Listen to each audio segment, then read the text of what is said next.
Perfect. I'm just going to go ahead and do a brief welcome. Welcome, everyone. So we are the U.S. Women in Coffee Association, a nonprofit organization focused on supporting women coffee professionals. We are the official U.S. chapter to the International Women's Coffee Alliance, the IWCA, whose mission is to empower, advance, and connect women in coffee. And we will get this webinar started in just a moment. We are just having a little bit of technical difficulties. So what is the Women's Coffee Colloquium? It's an ongoing speaker series bringing together women in coffee to discuss coffee-related topics. So thank you again for being here, and thanks to Pacific Foods for their sponsorship to make the speaker series possible.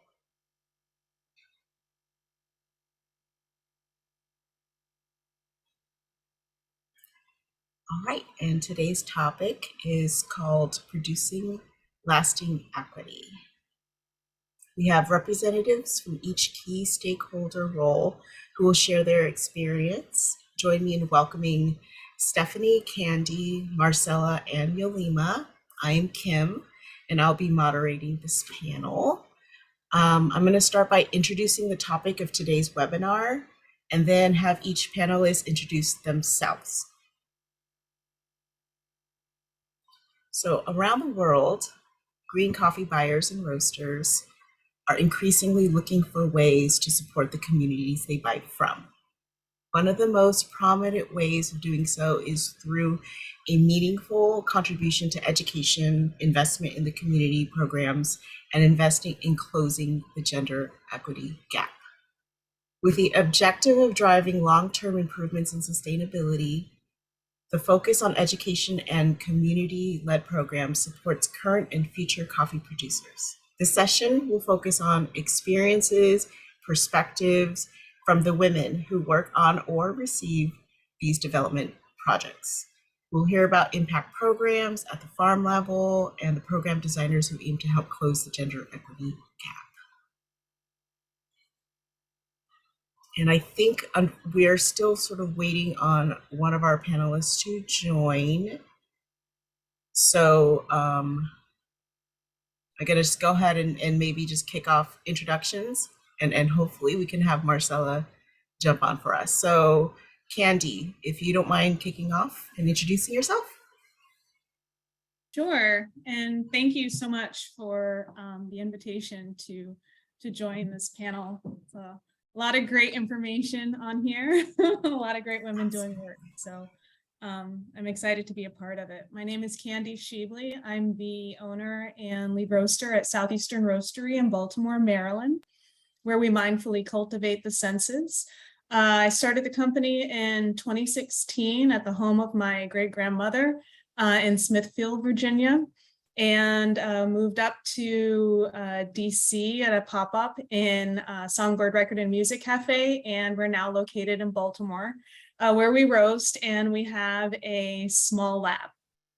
We do white label roasting, toll roasting, retail. We have cold brew coffees as well, and do events and also classes. Really happy to be a part of this, particularly looking at equity in coffee from a roasting perspective and from a manufacturing perspective. So thank you again. Thank you, Candy. Appreciating you being here. So Yolima, you mind introducing yourself? Yes, of course. Also, thank you very much for having me. I'm excited to be here and share some experiences with everyone. My name is Yolima Taborda, and I am from Colombia. I was basically born into coffee. I come from a small coffee producing family in the village of San Jose in Amaga, Antioquia. So I grew up there learning about coffee. My parents are still coffee producers, and I got the great opportunity to go to school and eventually to college. I was the first in my generation in my family to go to college. So that allowed me later on the opportunity to come to the US and learn the language. And today I am the owner and founder of Paisa Coffee LLC, which is a small specialty coffee import company that purchases and imports coffee directly from coffee producers, such as my parents, which are still coffee farmers, and my uncles and other family members and neighbors in Colombia, and not only in Antioquia, but also in Huila and Quindío. And the only middleman at this point between the producers and our customers, the roasters here in the US. So that allows me to pay better prices to my partner producers and bring better coffees for the roasters, and kind of cut that chain in communication and allow communication to go back and forth. So excited for that. Excellent. Thank you, Yolima. It's a pleasure to have you here. And I'll move on to Stephanie. Would you mind introducing? Welcome, Marcella. Hi, everyone. I'm excited to be here. Thank you for the opportunity. I'm excited to listen and learn with you all today. My name is Stephanie Alcala. I first got into coffee through education, actually. I studied environmental science and then education, working as a barista. Education provided by the roaster got me really interested in pursuing a career in coffee. So today I work for RGC Coffee. It's a full service green coffee importer. It's family owned, and I'm excited to just be able to represent what and how importers can add value and support gender equity in coffee growing communities. Wonderful. Thank you, Stephanie. And finally, Marcella, please introduce yourself. Hi, how are you? I'm very glad to be here. Took me a little while. So my name is Marcela Pino, and I am originally from Costa Rica, but I have been in Vermont for 30 years plus. I started working in coffee about 20 years ago, but in the not-for-profit side. Started working with an organization that worked on women's health. It was called Grants for Health. And after a while, I realized that I really liked the model they had. It was partnering with local organizations to implement programs for the farmers, specifically for the women in that case. But I wanted to explore more the livelihood side, like what kind of holistic approaches I could learn to work with coffee growing communities. So I went back to school for agroecology and food security. And at the same time, I was invited by a friend of mine, Rick Pizer, to start an organization called Food for Farmers, which we started in 2010, along with Janice Nawarny. So we were co-directors, co-founders for a while. Janice is now retired, but I'm still here. I'm very excited to be with all of you. Yeah. Thank you very much, Marcella. And finally, I guess I'll introduce myself briefly. My name is Kim, and as I mentioned, I'll be moderating this panel today. I work for Coffee Quality Institute. We are a nonprofit whose mission is to improve the quality of coffee and the lives of the people that produce it. I've entered into coffee as nonprofit for about 8 years. And education has always been a passion. I think it is an important way to empower people. So it's not that we're just educating people from the top, but it is really to, from the bottom up, listen and provide the tools and the resources necessary for people to go on and create self-sustaining lives for themselves. So I want to kick off this conversation and get this started. When we look at coffee production in particular, about 70% of the labor is carried out by women. Yet the economic benefits they see are often much lower than men in coffee production. So with that in mind, in what ways can initiatives improve gender equity in coffee production? And I want to kick this off with Marcella to start the conversation, please. It's a big question, and I feel that from my perspective, I want to ask Jolima actually in a way, to give you because I feel that culturally, we're talking about gender here, and it's so delicate and it is so complex, right? It's not so, has many lenses. And I feel that working with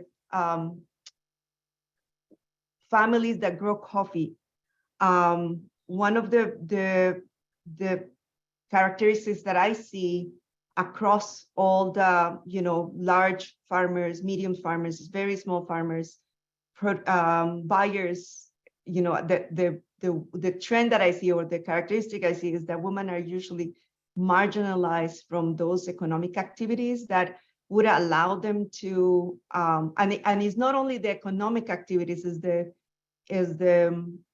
empowerment to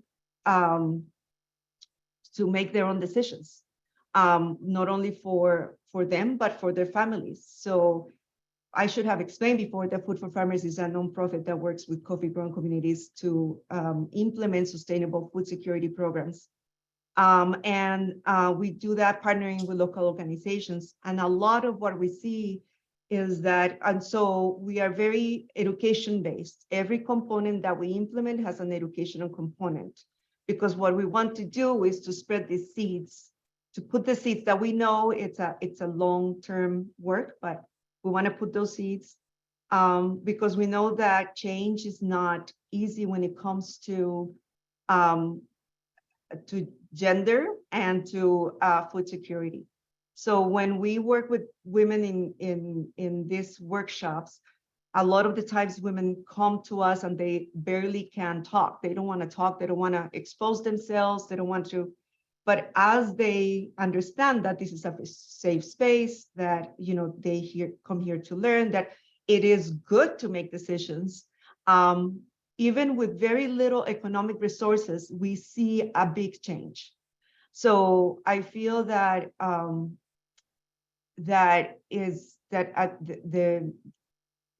what the up the hill for us in our work, for all of us here, is really in a appropriate, culturally appropriate way, working with not only women but families to change this perspective, to change this habit, really, of not taking into account women as full actors in our economy and our society and culture. Great. Thank you so much, Marcela. And I'll then pass this on to Yolima. Yes, thank you, Marcela. I agree with you. It's a big question. I think one of the main or most important things to help kind of move this towards a more equality or towards more equality will be what Kim was mentioning earlier, and it is education. And I consider myself an example of it. Coming from a small family farm where my parents did not get access to education or high school even, and living among other family farmers and kids of my age that were in the same situation, I got to see how many parents will not be interested in having their kids going to school because, traditionally in small, I'm speaking from my experience in Colombia too. I don't want to, I'm not sure how it is in other coffee producing countries, but in Colombia, most of coffee producers are small families. I am from a small family farm. So traditionally, the parents have done a lot of work to get the farm and have their children, and ideally their children will continue to maintain the farm when the parents get old. And usually the farmers don't have insurance or retirement plans, so the children will then take on the farm responsibility, and the parents, when they get old, and take care of them. That's kind of the insurance for the family. And that's also why coffee producing families usually are very united and work together, especially in Colombia. And you see that trend. And for many, parents, it's not ideal to have their kids going to school. And I think that's also part of the fact that they are ignorant into what can happen if the kids go to school. And the parents that do want their children to go to school, like in my case, did it initially thinking on a better future for their children and hopefully getting away from farming and having a different life, because they know that coffee farming, is just not very profitable, and they don't know what else there is to do. So I think education, not just so that children can get access to higher education and maybe become doctors or lawyers or some other profession, but also around coffee, because at the coffee family, at the origin, coffee producing families don't know that there are opportunities for them to stay in coffee and make of their farms a more profitable business if they are able, for example, to finish their product and to sell a finished product. But to sell a finished product, you need information and you need education and you need to have an idea of how the whole industry works. Up until I started my business back in 2015, I had never tasted my family's coffee, much less my parents. One of my grandfathers, he was coffee grower his whole life, and he passed away and he never tasted his own coffee. And I think this is very sad. And this happens, for most small coffee producers that are 1 to 5 hectares, that small farms, they never taste their coffee. They don't even know what happens after they sell it as parchment. And this is all education, and it's not that complex. You don't need to go to college or, get in debt. I got a lot of debt in order to go to school. My dad, kind of mortgaged the farm in order for me to go to school. Many parents won't be able to do that or willing, but you just need like a basic education also around coffee that can open opportunities for these families to make their businesses more profitable.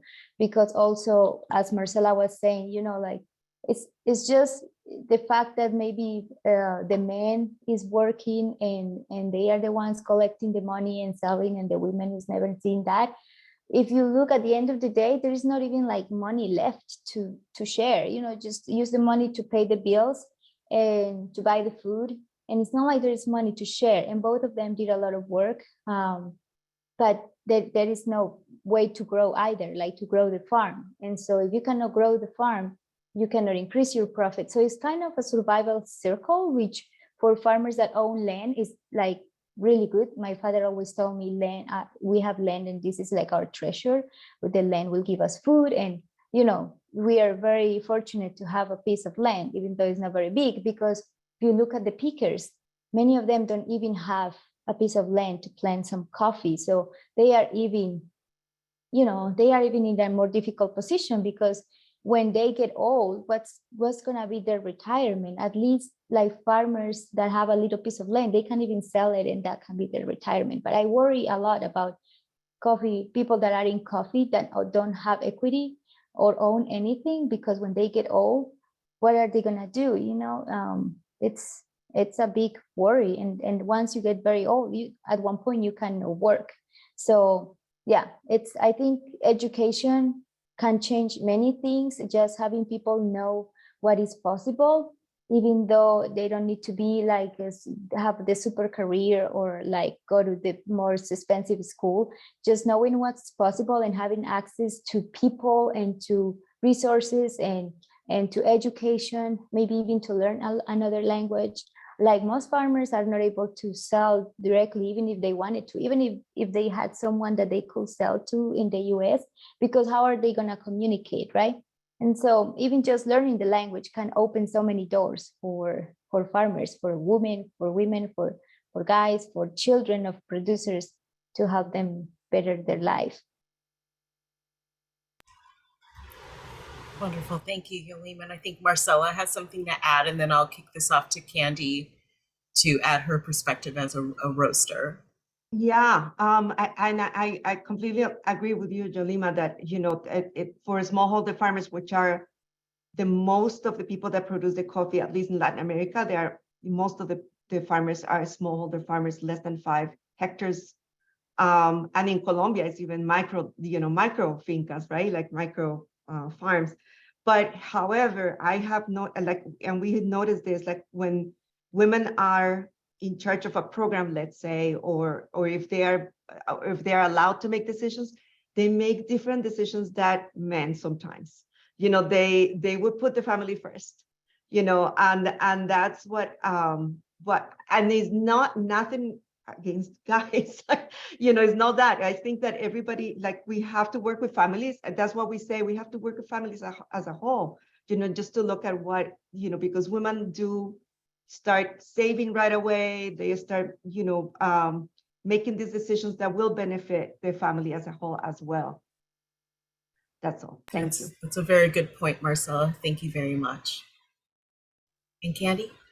And to build off of Yolima and Marcella's points, which are, all great points, I think women being compensated equally for their work performed in the industry and not letting biological processes hinder opportunities for equality and equity and advancement, such as childbirth, getting old, etc. Again, speaking to their points, a lot of women in coffee and in various industries are often the elder caretakers. They are taking care of children. They're taking care of the education, cooking, etc. And these are, activities that take time, and they're generally societally placed or culturally placed on us as women. And so having inclusive support mechanisms that don't take away from women's values, I think, are very important as well. Whether it be in health, whether it be in childcare, whether it be in medical services, and making sure that the wages that they do have can float when necessary, if they can't work. If we can't work while we're taking care of our parents as they're aging, having support systems that are in place, I think, are extremely important where possible. And I think here in the US, particularly for people in manufacturing, for people working in distribution, this is possible.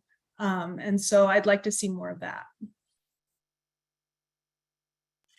Wonderful. Thank you, Candy and Stephanie. I'd love to hear your thoughts.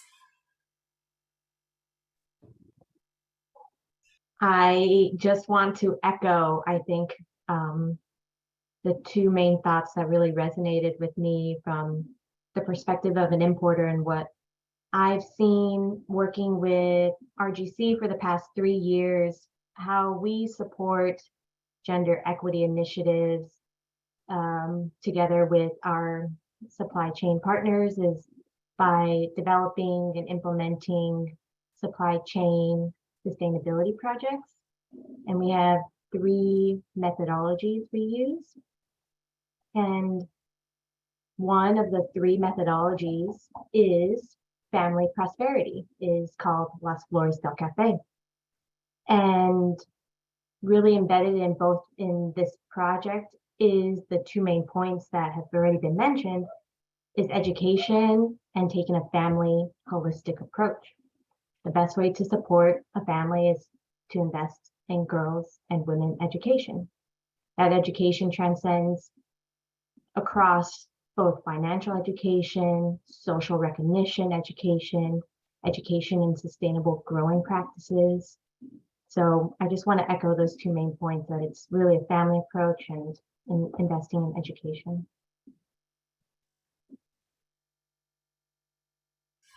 Thank you so much, Stephanie. All right, so I'm going to move on to the next topic or the next question, which is and this is, I think, going to be kicked off by Candy, how can roasters support gender equity and gender equality, and what's the difference between the two?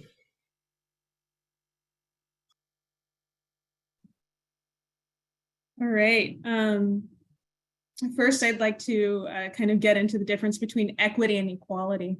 I think as women, we all want an equal playing field, but we also want a seat at the table, which is what I think, Marcella has mentioned before. We need to be a part of the decision-making processes, the executive decision-making processes. And so as a woman in roasting, I think it's important to, one, support female importers, to support female farms and programs at the agricultural level, and to help support other women who are up and coming in the coffee industry, whether it be through quality control, roasting, logistics and distribution, because that's a large part of the coffee industry as well.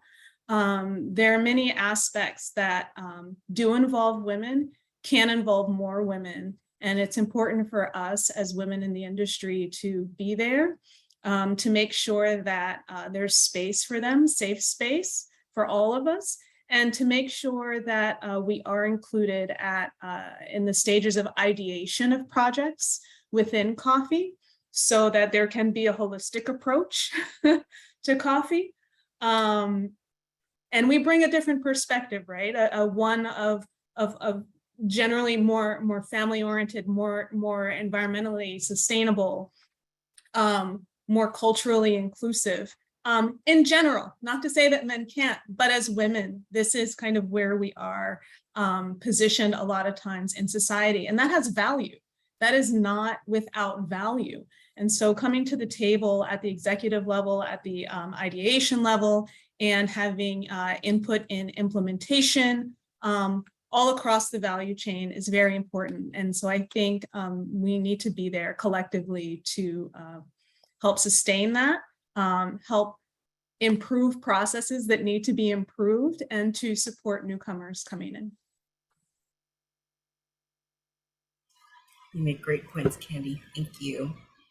And I wanted to see if anybody else had anything to add from your seat at the table, maybe Yolima or Stephanie.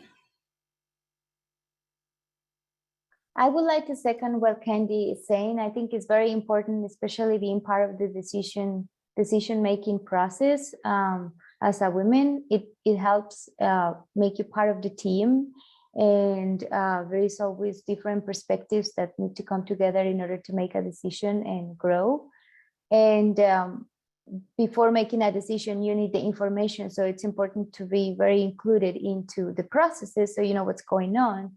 In this case, for women, in every stage of the process, right? In every stage of the coffee chain, everyone needs to have the same opportunity to be part of the process and learn what's going on, so that we can all give an opinion and come to a decision as a team. So yeah, I agree. It's very important to have a seat on the table and also to have a say on the process, because that's the only way that our ideas are going to be part of bigger decisions and be heard. And we need to have the previous information and education again in order to have a participation, because we cannot make decisions if we don't know what's going on. Thank you, Yolima. And I think Marcella, you want to add to this? I actually want to ask you guys, because I am not a roaster. I'm not in the, I work with coffee growers, but and a lot of the, coffee roasters and organizations support us, but I'm not in that. And I just was wondering if you see that changing, if you feel that in the coffee industry, there's a real change about including women at the table, or is it that the phenomenon of, when you're walking in a street and you see a Latino, and you said, there's lots of Latinos because that one came up, because you saw it, but because it looks like there is a lot of activities around gender equity, but I'm not really sure if that really is the case. That's all.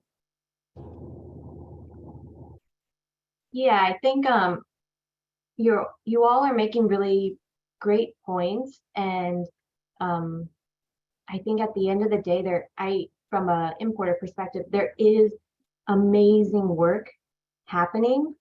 Of course, there's always more that can be done, but I think how roasters can best support gender equity, gender equality, is to start having these conversations with their partners in the supply chains that they source their coffee from, that if this is an a topic that is of importance to them and to their clients and their consumer base, to start having these conversations and saying, okay, what are the programs that are currently existing in the regions that I'm sourcing coffee from, and learn about them, talk about them. And then if these are initiatives that you want to support, the best way is through trade, is by investing in these programs through green coffee purchases. So how can roasters best support is just learning about what's going on currently and building up from that. I'd like to add something to that, Stephanie, and to answer also part of Marcela's question. In my experience as an importer as well, and working directly with roasters, I have seen a lot of women roasters, and I work with quite a lot of women roasters since I started. Maybe not as many back when I started. I think the past few years it has increased. Maybe Candy can give us some perspective. I know Candy since I started, but she also knows a lot of people in the industry, and maybe can tell us if she knows a lot of female roasters as well. But I have met up a lot of them, and I think it's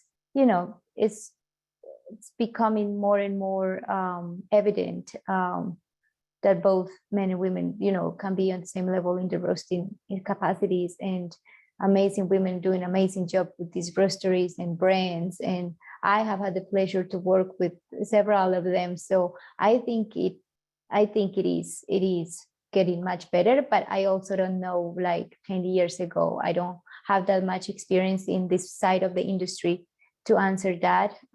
Maybe Stephanie will have some insights on that. So I think it's getting better from my perspective.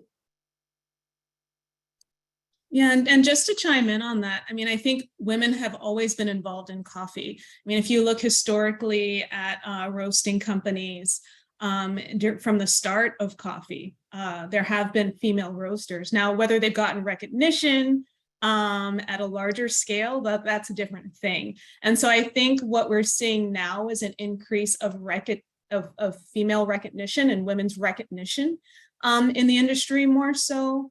Maybe the numbers have increased a bit, but the fact that there's more recognition, I think, is very important.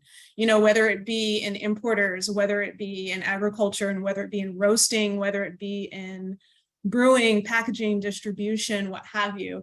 I think women have always played a role, but might not always be recognized at the same level as men, and might not always have that same seat at the table.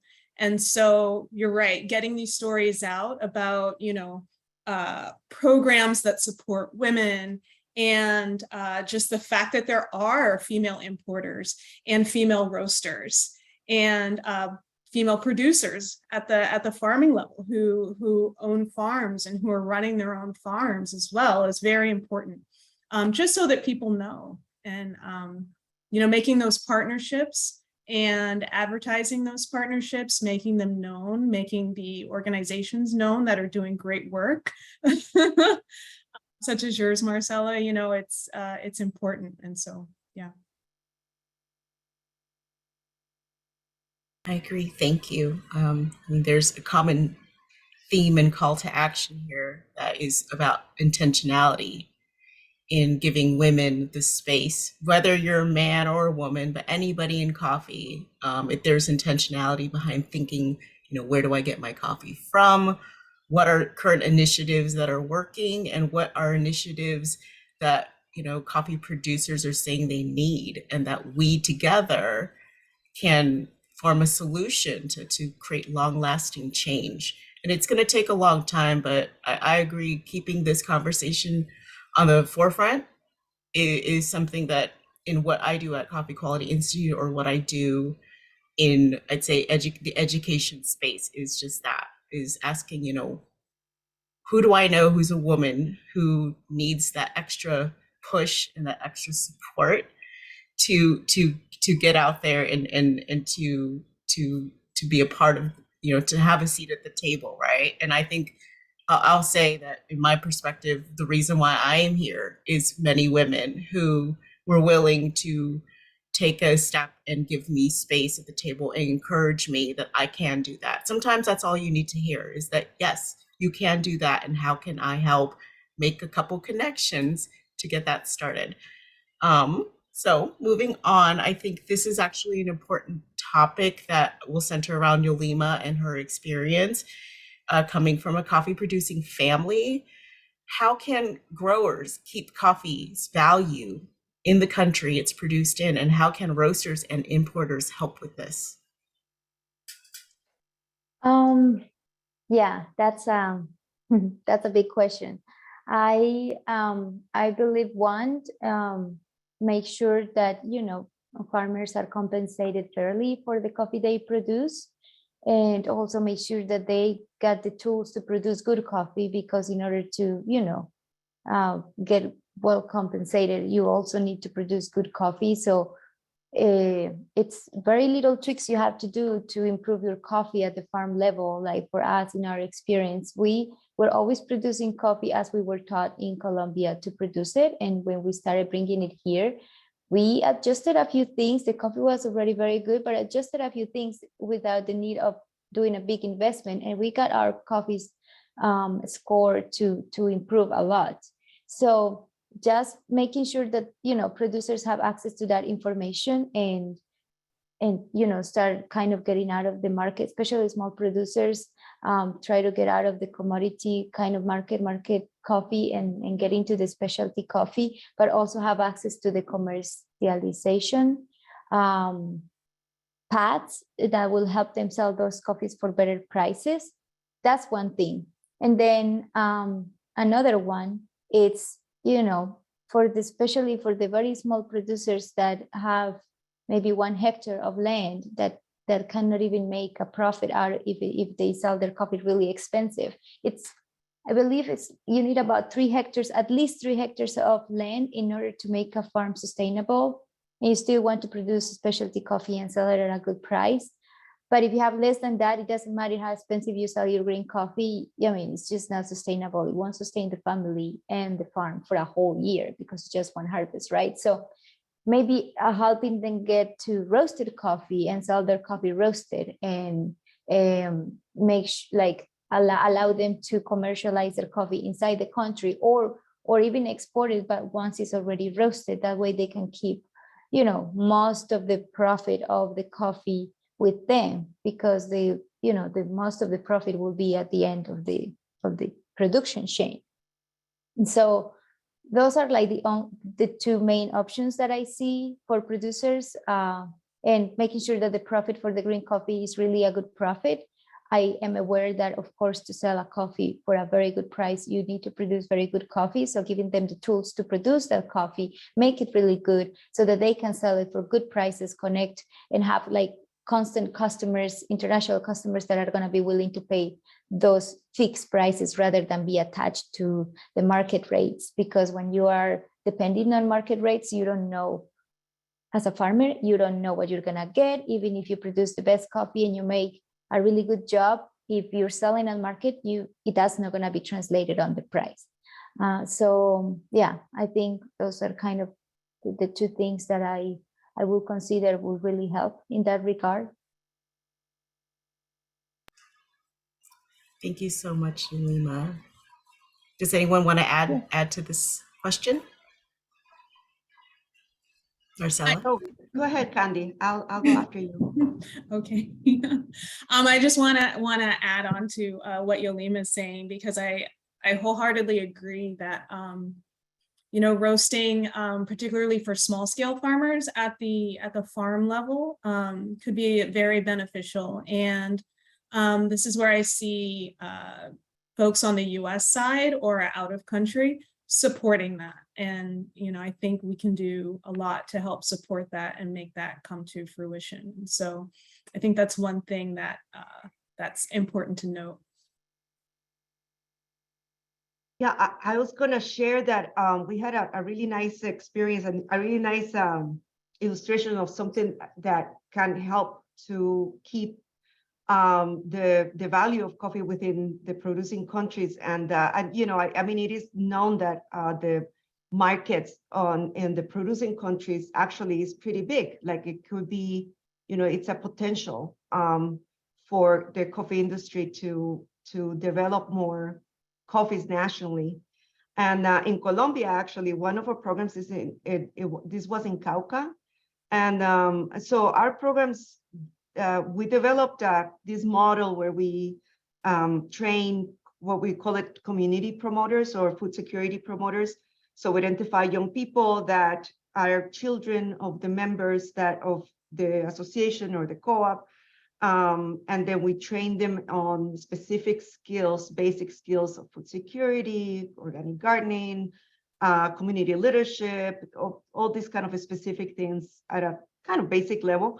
But we train them for a long time and we follow them, and then they actually work with the families. So that's one of the tools that we use. So in this specific co-op that we were working with, actually was an association. What happened is that these young people actually they got along really well. This, of course, is a specific case, but it's a good example. This group of young people stayed together and they started buying coffee and roasting it, and they developed their own brand. And now they sell it in several departments in Colombia. And it's a really wonderful example that, of course, requires investment and requires leadership and all that, but it is possible.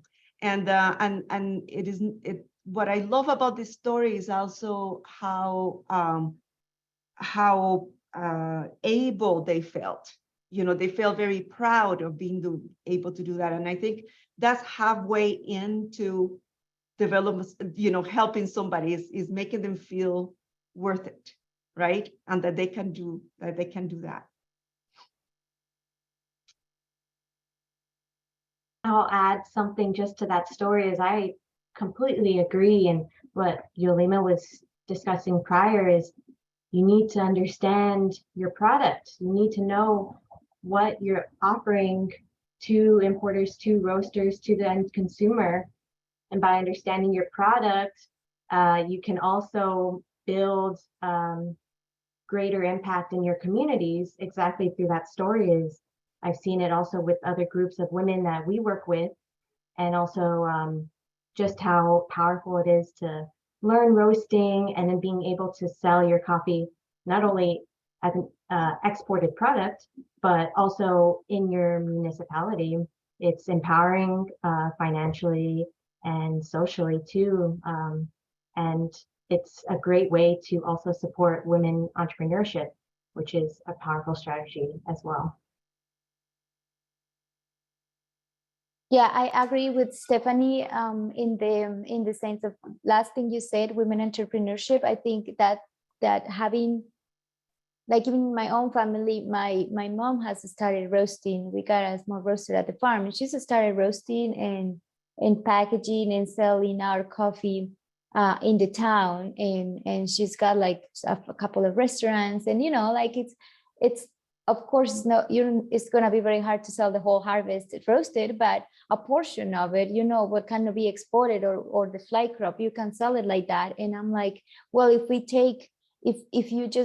we offer this option to the rest of the farmers, you know, like, hey, if you want to sell some of your coffee roasted, we can roast it for you and put a brand on it, and you create your own brand and you go and sell it, and we can make the whole, you know, place completely compliance with the law and the requirements. You know, every country has a lot of requirements. So Colombia is not different.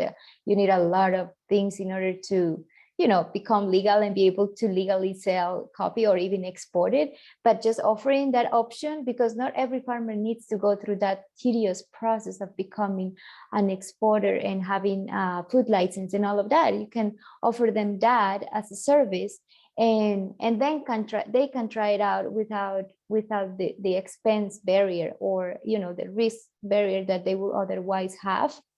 And I think projects like these, you know, in each town, maybe or even in the villages, in each village, having something like that and offering the farmers that option granted, like it's gonna be like usually the women are gonna be very inclined to be the ones going out and roasting the coffee and packaging and promoting it. And I think it will be a great compliment to producers and maybe open up doors for them to maybe sell their coffees like finalized. I think it's very empowering, and yeah, it's a great idea. I think it can work. It can work really good.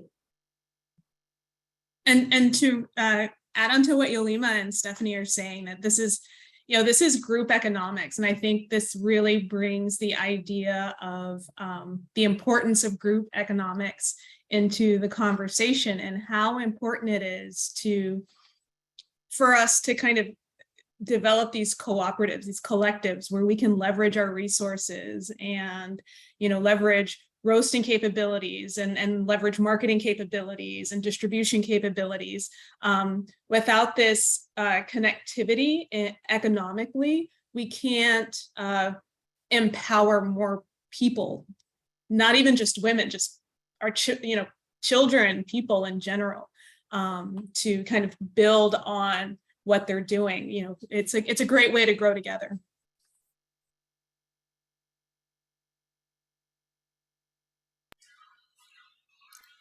Great. Thank you so much, everyone. I think it's a lot of great discussion and great points around this topic. So I want to go ahead and kick this out to the Q&A, as we're kind of nearing the hour. So we're going to go a little bit over. So I appreciate anybody who can stay on this webinar and finish with us till the end. So I guess I'm going to start with, and bear with me a second here. Why am I having issues? User issue. I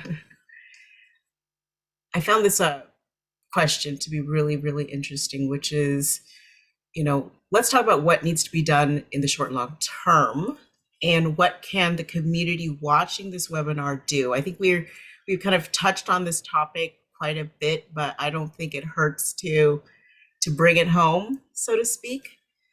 So I'm going to leave this open to anybody who wants to start off on the panel.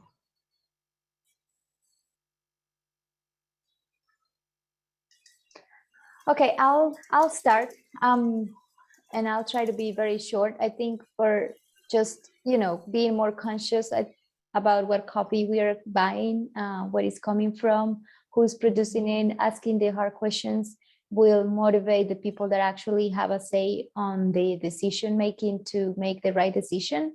For example, asking your roaster where your coffee is from and who grew it, and if the final consumer is interested in learning that, I'm sure the roasters will be interested in providing that, and so it will be an effect that goes from the end to the beginning of the chain, and it will also increase the quality of the coffee at origin that comes to the consumers. So asking the hard questions and inquiring about where our things are coming from and what profits are the farmers getting, maybe if that is something that that your provider can answer, that type of thing.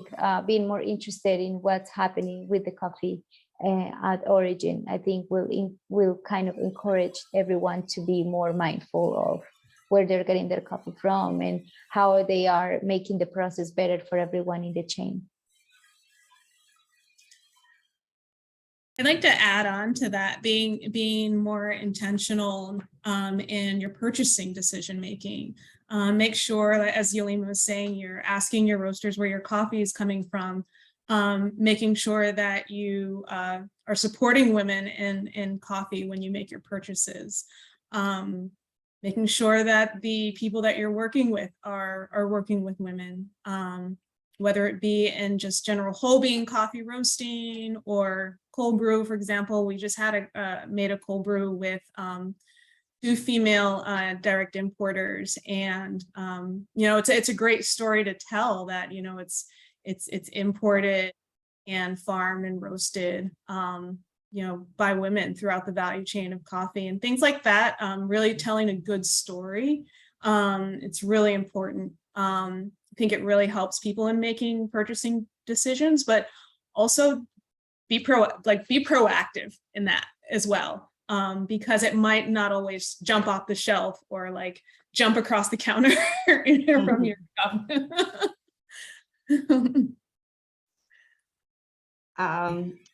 So obviously I work for a nonprofit organization. So, you know, the reason we work in coffee growing regions is because,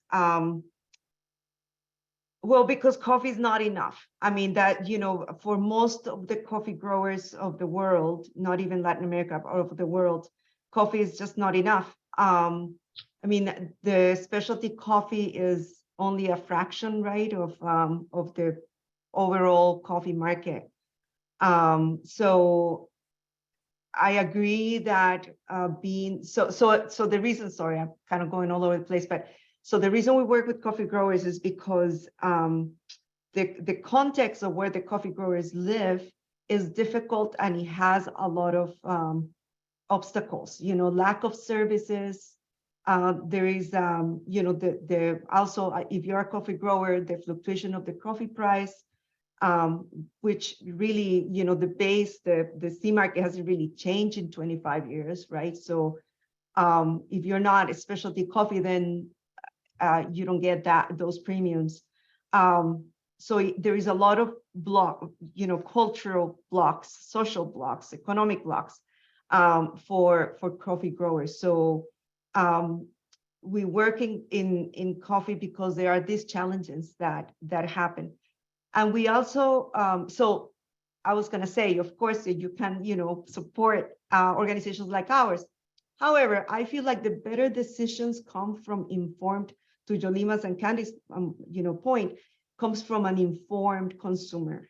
So I feel that understanding what, you know, just learning a little bit more about coffee producing, if you like coffees from Africa or you like coffees from Colombia, just learned a little bit about more the context of what those coffee growers are experiencing, who they are.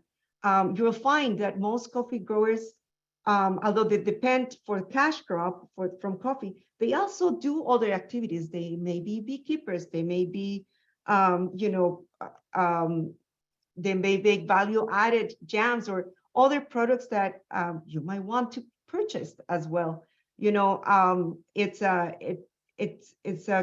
feel that if you get informed as a consumer, you will be making the best decision in order, you know, in how to participate in this chain. A lot of great points. And Stephanie, do you have anything to add on this question? I think Candy just unmuted herself. I did. Sorry. I did. Candy. That's No, okay. please jump That's totally in. fine.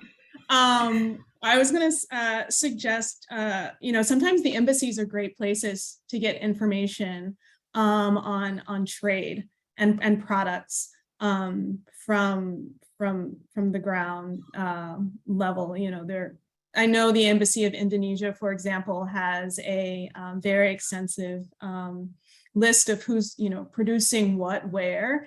And, you know, maybe you want to go on a tour, or maybe you want to go, you know, see or something. You know, to Marcela's point, a lot of times there's more going on than just coffee or just farming. You know, maybe there is ecotourism, or maybe there's a water project, or just something that you can learn while you're, you know, doing travels and whatnot. So, you know, I think just not being shy about reaching out to different organizations like Food for Farmers, or for example, here in the US, the Coffee Coalition for Racial Equity has information on, you know, how to support better equity for women and people of color.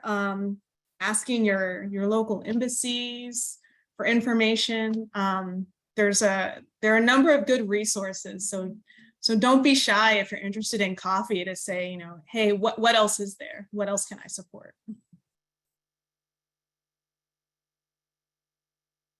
Great, thank you so much, Candy. So Stephanie, I don't know if you have anything to add, but if not, I'll go ahead and move on to the next question. This comes from an attendee from Guatemala who says, greetings. an awesome webinar. So their question is, how can we educate men in regards to equality and equity?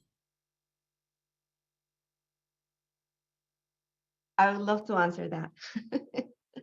Well, I think that we did mention that. I think that all initiatives should include men, not only women, right? In as much as possible, because I think that educating the whole family is important, and especially if you are able to work with children, with the children of those women. Though, you know, kids are like sponges, and they understand equality and equity better than any adult. So, you know, and they respect their mothers and aunts and grandmothers. So if we can work with children more, I feel that that's the seed that we need to plant. But also, you know, what we found. So one of the initiatives that Food for Farmers invested in is it's an organic market in a city. So is the co-op wanted to establish an organic market in a city that does not have any organic produce, is only like Walmart. And so this market is supplied by 40 women that learn how to do scale, you know, organic production. And one of the questions was, some of the women were like, no, I cannot participate because they don't let me. And they, you know, is their husband, or, you know, I don't have any time. You know, when the coffee harvest came, they had to go back to work at the coffee plot because, you know, the harvest is the most important thing. But what happened is that as families started to see the income, which is very modest, we're not talking a lot of money, but the income is significant for these people. So, you know, and they started to see an increase in the income. Then the guys started to say, well, you know, don't worry about the coffee. We'll manage. You go to the market, you know, because so we started seeing how a woman that is successful, it also reflects on the family and the husband if he's married, you know. But so I feel that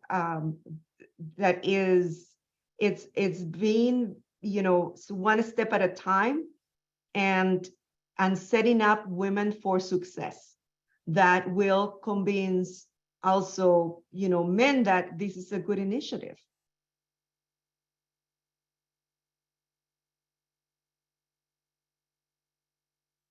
Thank you, Marcela. Does anybody have anything to add? I have one more final question. If not, okay. So this one comes from somebody in Mexico. They're actually wondering where they could get education to import green coffee to the US from Mexico, and which organizations can they reach out to so they can get a better education? I can probably answer that from my experience as an importer. Yeah, please. There is not many resources out there that can tell you how to do that, but there is, I mean, like in one place, I mean, you know, like you won't find an institution that will tell you, yes, to become an importer, you have to do this and then this and then that.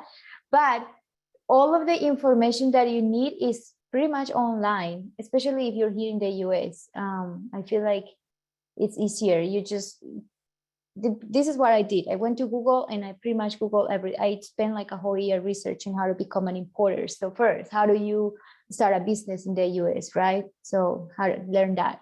What do you need tax-wise to start a business? Learn that. How do you import products into the US? If you Google, how do you import coffee? What do you need? It will be there. It will be there, and then reach out to brokers. Then I learned in Google, oh, you need a broker. I'm like, what is a broker? Okay, what is a broker and how do I get one? There's lists of brokers at the websites of the ports, depending on what port. So you go there and check with the brokers. The brokers will tell you, okay, what do I need to import? And they will tell you a bunch of things. Once you get a shipping company, they will tell you what you need. So pretty much go through the process of learning and taking the time to learn. It's not a fast process, and the faster you try to do it, the more mistakes you'll make, and mistakes are very expensive when it comes to importing coffee or any other business, right? But it's better to take some time. So I took a whole year to do that, and then in Mexico, ask your exporter or whoever is going to sell you the coffee, okay, so when you sell it to me, what happens? You know, like just like it's just like learning anything. Ask every question you can think of, and what happens next, and how do I know what bag to buy to put the coffee? And you know, every question you can ask, and to just have it all in writing, and then do a trial, and you'll learn whatever is left to learn with the trial. But hopefully, taking it as much time as possible to learn, I think, is the most important thing. It will take time and money, but everything is online. All of the information is pretty much available online. And I believe, I just Googled too, just to make sure, that the Specialty Coffee Association launched a coffee directory, an online platform to connect green coffee buyers and sellers. So I think that's a good resource to explore as well. Great, thank you. And also, you know, part of the U.S. Women in Coffee, our board president is actually a trainer for SCA and a coffee professional, and a great resource in terms of sort of more formal coffee knowledge. So I definitely think this is sort of kind of to bring everything full circle, right? Is like U.S. Women in Coffee. We're a very, very small nonprofit association. We're still, I'd say, you know, kind of getting off the ground. And one of the biggest points is that, you know, our goal, right, in terms of not only membership, but having these webinars, is to create a platform for both education and conversations, supporting people who are interested in learning about the value chain in coffee, and whether it be importing coffee or becoming a barista, a roaster, or even being adjacent. How do you support initiatives like Food for Farmers? I think all of these things are important. So definitely go to our website, and I'm sure, and email Renee. She is a fantastic person and who can provide more resources. And Yolima, you have your hand up, so I want to give you space. No, I didn't. I think I might have Okay, made a just mistake kidding. there. I'm sorry. No problem, I do no see. I problem. do see the hand up. Sorry. I know. I was like, do you have something? Okay. Well, I think we are now over the hour. I want to again deeply thank each and every one of you for taking the time out of your day as panelists to contribute your expertise to this conversation. I want to again thank Pacific Foods for sponsoring this series. I look forward to more hot topics and conversations. And with anyone who's attended here today, if you have any ideas as well for a topic that you want to discuss, please send it to us at US Women in Coffee. We'd be more than happy to facilitate that in the future. Thank you again, and have a wonderful day, everyone. Thank you so much. Thank you. everyone. Have a good one. Thank you, everybody. It's nice to meet you. Yes, absolutely. Inviting me. Bye-bye.